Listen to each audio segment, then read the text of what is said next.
everybody, this is Chris with OverclockersClub. I got a really cool case here from Corsair.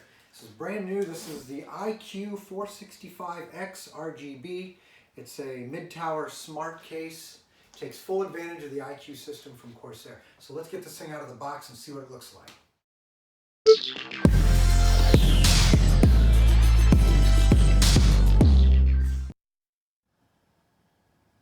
Alright, coming in for a closer look.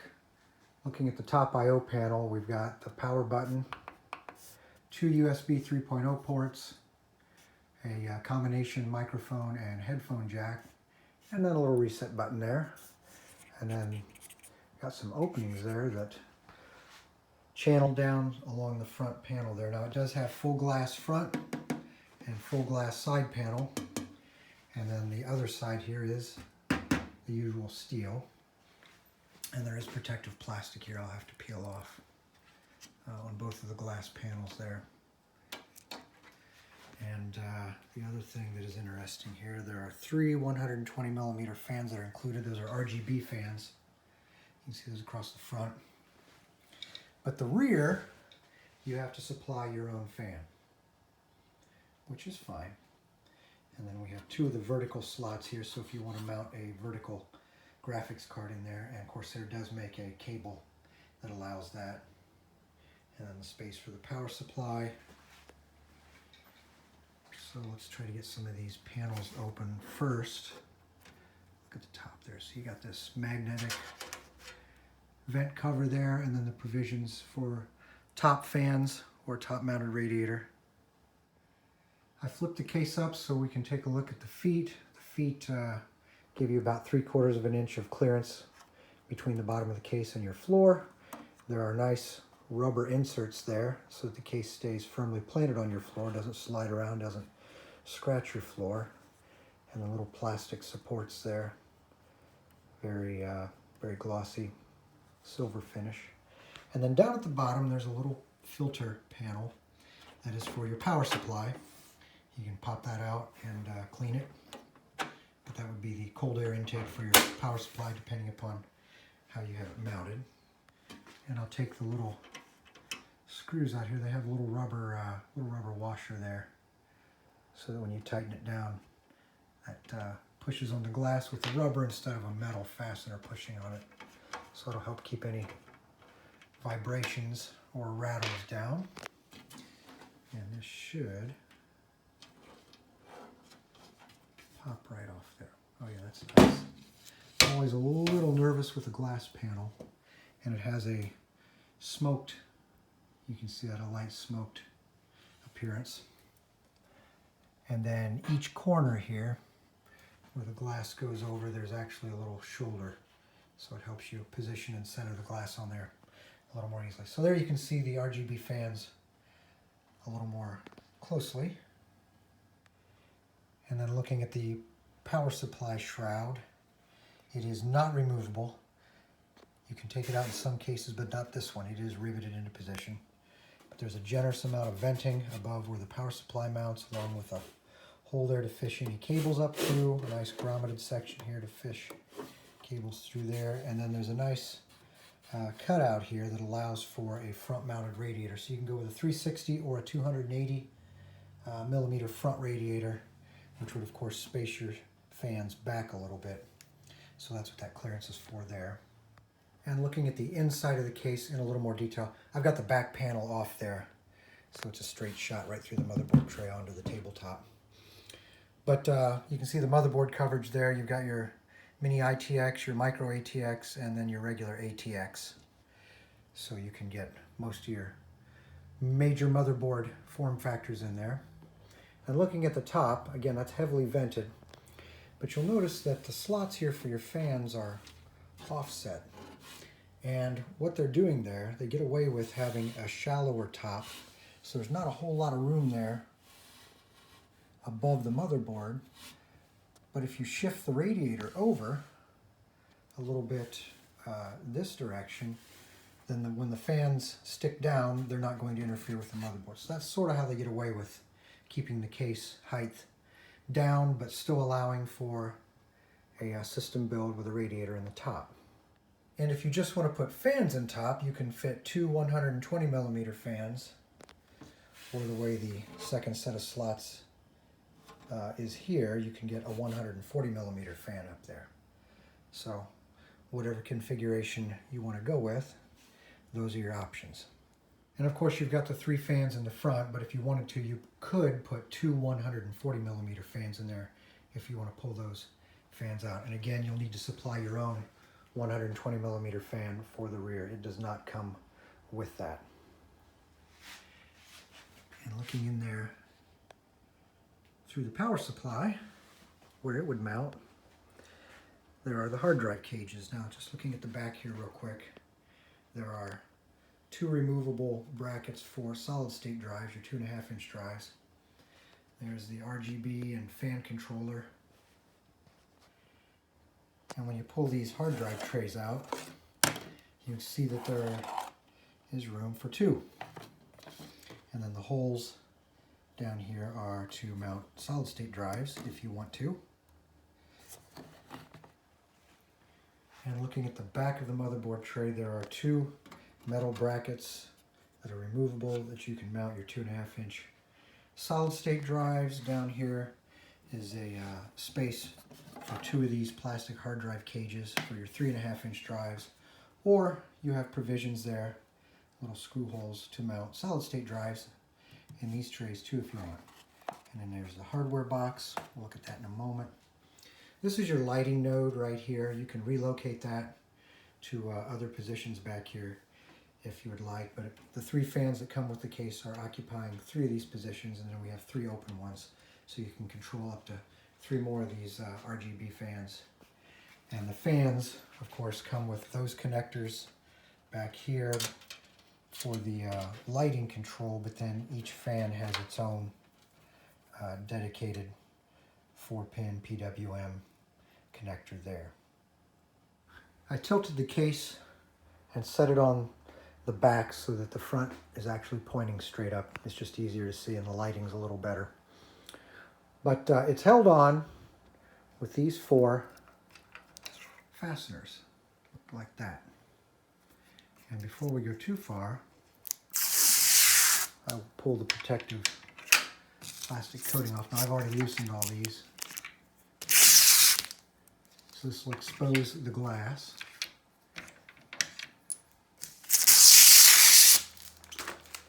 And so these fasteners are what hold the face on. But if you look here, you can see this huge gap, about 1 inch tall, all the way along here. Now, one of my big complaints on a lot of these cases that have the full front glass, it looks great, and the light show you get to see on your LED fans is amazing, but a lot of manufacturers have this sealed off, so there's really no way for air to come in from the sides. There might be a little vented section here at the bottom, there might be a little one at the top, but there's just no real way for the airflow to even get to the fans so they can do their job. But with this case, you can see that is all open. There is just a ton of space there for the air to get through. And then when you take these fasteners out or you loosen them up, this entire front section here, get these all loose, lifts off, and that exposes the filter panel, which comes right off like that. Now it's held on with magnets. It's got little magnets in some key locations there. So that makes it easy to clean. So take out those 4 fasteners, pull this glass panel off, and you have access to your filter panel for easy cleaning. And now we can see the 3 120 millimeter RGB fans. They look a little different than your regular fans. They've got the clear ring, or actually it's kind of a frosted ring, and it's made so it's translucent, so light can pass through it, which is what you want with all of the LEDs. So anyway, you can also see the different provisions here for your fan mounts. We've got the 3 included fans. You can also put a couple of 140 millimeter fans up there if you want to. Another thing I wanted to point out is I think I referred to these earlier as USB 3.0. These are actually USB 3.1 capable. And this metal frame here for the hard drive cage. It is actually removable. You can take the screw out right here, and then there are 4 screws underneath. And you can pop this entire frame out if you need a little extra room for your cable routing underneath. And then of course, your solid state drive mounts are here, here, and then we have space for 2 more for a total of 4. And then putting the filter back in is easy. There are 2 tabs there at the bottom. Those go into these little pockets right here and here. You just kind of line those up, get those in the pockets like that, and then you just sort of lean it in and the magnets catch, and your filter panel is ready to catch all the dust. And then the glass front panel pops right on there, and your fasteners each have these little rubber isolators there. And you just screw them in, snug them up, and now I'm ready to get the motherboard in there and do a little testing. As far as the hardware box goes, we've got some cable ties. Some people call them tie wraps to help pretty up your cable routing. There's some motherboard screws, fan screws, various screws for, actually these are the motherboard screws. These are for like your solid state drives. Motherboard standoff, and then there's a little standoff and a screw there if you want to relocate the node there, the lighting node. Another quick tip for when you are installing your motherboard. This is the I/O panel. A lot of new motherboards have this all integrated into the motherboard, so there really isn't a separate panel. But if yours comes with a separate panel, don't forget to install that first, because I know more than once I've been putting a system together and you get the motherboard in there and all the excitement, you realize you forgot to put the panel in, and the only way to get that in is to take the motherboard back out. So keep that in mind. Now I have the motherboard just sitting in there for a quick test fit, and everything looks good. But another thing to keep in mind, I already had the cooler installed to the motherboard when I set it in there, which is no big deal, but there is, if I can get my hand in there is a socket up there. If I can zoom in on it, there it is. There's a socket up there that you need to plug in for the power to the CPU. And when you have a large air cooler like this and a shallow case with not a lot of space right here, it's very difficult to get that plugged in. So you might want to consider that before you put the cooler on. I'm slowly getting it all assembled here, and if you look there, there's my old Corsair Force GT. That thing is old. I've had it for many years, and it is still going strong. So anyway, we have to get power here to the lighting node core, and that is done through this SATA cable there, SATA power cable. So you want to plug that in to one of these sockets on your power cable coming from the power supply. But the other thing that's important, there's another line here coming from the lighting node, and it is a USB plug. This needs to plug into the motherboard so that through the software you can control everything that goes on. Alright, so everything is assembled. Side panels are all buttoned up. So now is the time you find out what you forgot to plug in. So let's see. Alright, let's hit the power button and see what happens. Oh, there we go. Wow, that is quite a light show. And the intensity of those fans is amazing. Actually, I don't think the camera here is really picking them up. They are a little more vivid. They sort of pop a little more in person. All right, so the system powered up. I'll get ready to do some thermal testing here and kind of see what it looks like. Of course, as soon as I power the system up, it lets me know that there is an update for the lighting node and some firmware. Of course, I'll go over this software briefly also. So for the thermal testing, I crank the fans up to the maximum speed. which is around 1700 RPMs. We have all three fans cranked all the way up. This is an older Z87 motherboard with a 4770K. The overclock is 4.2 gigahertz. So we'll put a load on the system and use a thermal camera and just take a look around the case. Alright, so the system is cranked up to 4.2 gigahertz. CPU is running around 74, 75C. Now, this side here has the glass, so you really won't see much there other than reflections. So what we really have to look at is the back of the case and the top. Now, I took the filter panel off so we can kind of get a feel for what the temperatures look like. And you can see back here is where the CPU is and the VRM for the motherboard. So this is where you're going to see the concentration of the heat. And then looking at the rear exhaust, there is no fan there with the case. We're running it in the stock configuration, which uses the 3 included 120 millimeter front fans.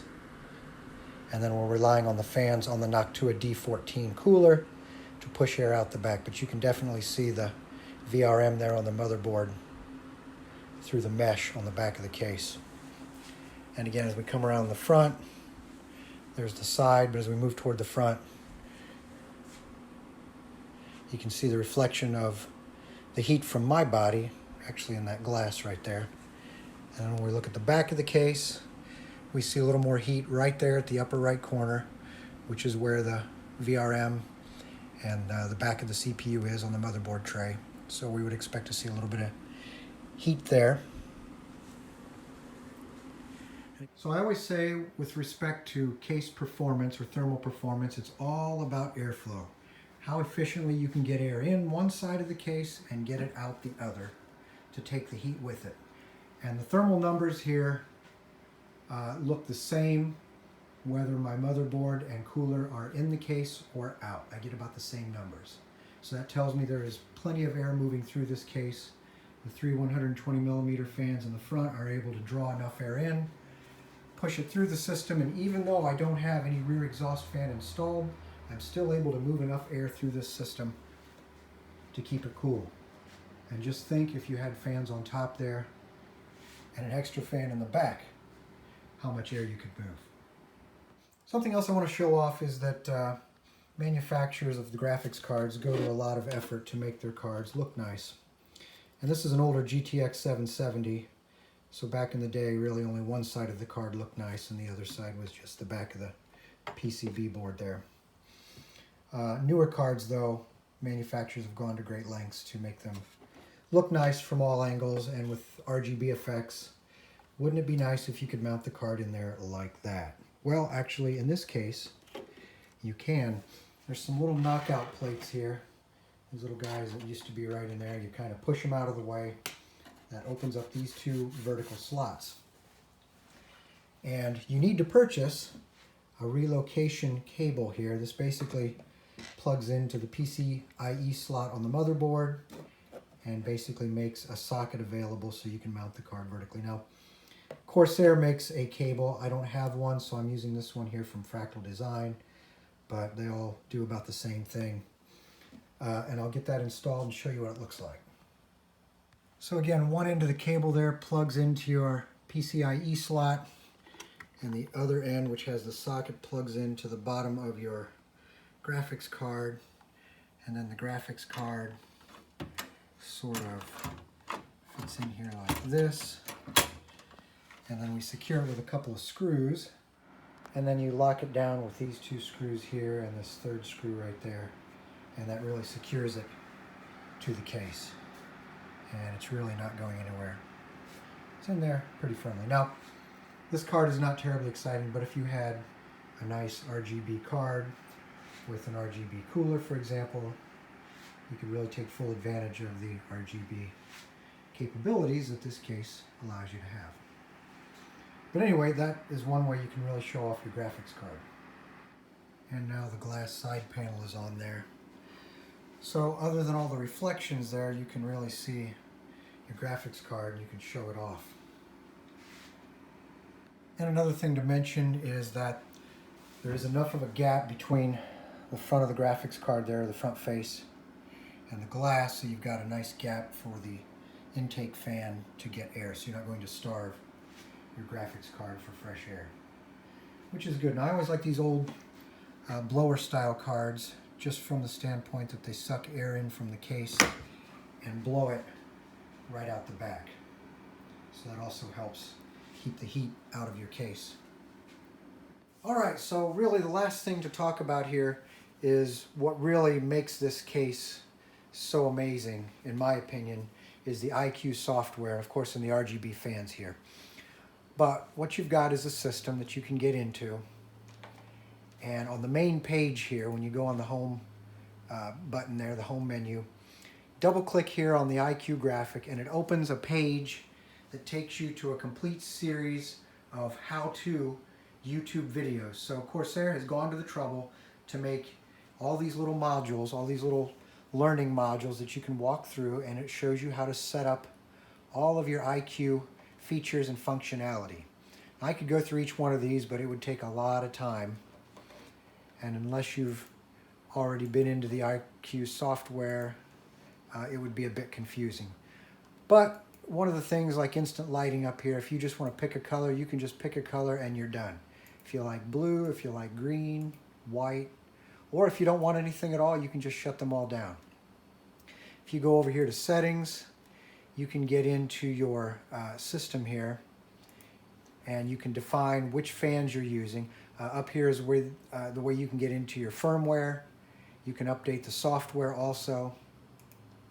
But on the dashboard here, you can set up all kinds of profiles, and you can get into a lot of sort of predefined lighting effects.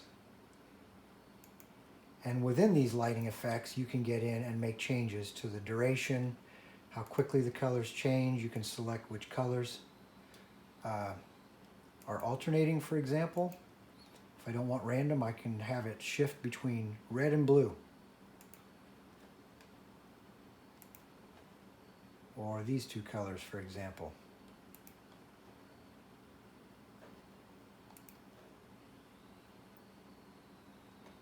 So you really have full control over every aspect of this system.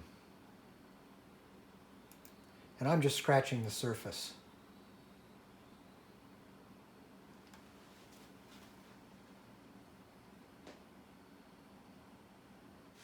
So this is a great little case. It really packs a lot of punch. Now I could spend an hour, maybe 2 hours talking about the IQ software, but really Corsair has gone to a lot of effort to put together these little training modules. So you open up the IQ software, hit the home tab, and at the bottom you can click on the IQ little graphic down there, and it'll open this page, which is your series of YouTube, call them little training modules. But they'll help you take full advantage of the IQ software. And the IQ software really opens the door to full RGB control. The other things that make this case a winner, as I often say with cases, is airflow. It's all about the airflow. I don't care how fancy your cooler is or how well your overclock is. If you can't get air through the case, if you can't get the heat out of the case, it doesn't really matter. And Corsair paid a lot of attention to getting air through this case. So even with the 3 included 120mm front fans and no rear exhaust fan, I'm still able to run a mild overclock here on this Noctua D14, keep my temperatures right where they were, even if there isn't a case at all, when the motherboard's just sitting out here on my test bench. So the other thing I like, we've got these filter panels on the top that are removable. There's one in the front here that's easy to access, and we've got one on the bottom here for the power supply, so we can keep the dust out of the case. And again, of course, they really paid attention to getting air through the front of this case. There's a huge gap on either side of the front glass that lets air in. The other nice thing I like is the vertical graphics card, again, so you can show that off. So this case comes in retail for about $149, which I think is a great value for the ability to show off your RGB system here. Great case. So I'm going to give it the Overclockers Club Editor's Choice Award. And again, this case, you can find it for about $149, which is the retail price. Again, I think it's a great value. So this is Chris with Overclockers Club. Thanks for watching, and don't forget to subscribe.